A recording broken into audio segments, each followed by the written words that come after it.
So the next set of questions we are going to do for BPSC AEDU.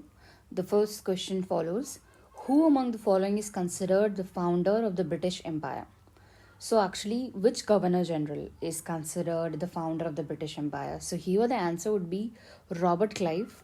I guess Robert Clive would be the answer. So the answer for this thing would be Robert Clive and not Lord Clive. Here the answer is actually Lord Clive. So, but the actual answer would be Robert Clive. Lord Robert Clive, we can say. Lord Clive or Robert Clive.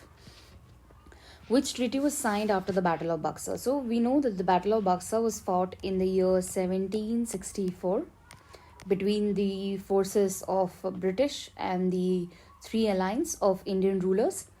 The British forces were actually led by British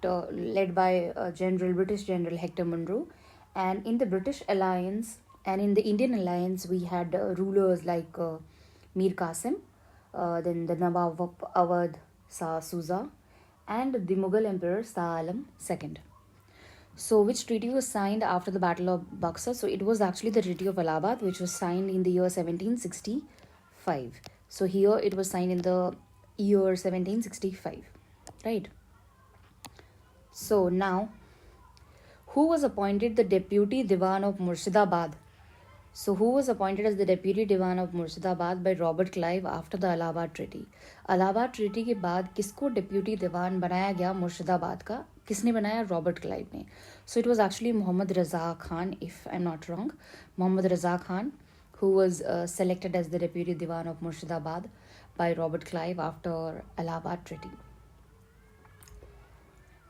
Next question is: Emperor Shah Alam II gave Diwani of Bengal, Bihar and Odisha to East India Company on which year? So here कौन से year में emperor Shah Alam second ने दीवानी rights दे दी East India Company को? So I think the answer would be 12 August 1765. Right, 12 August 1765 is the right answer here.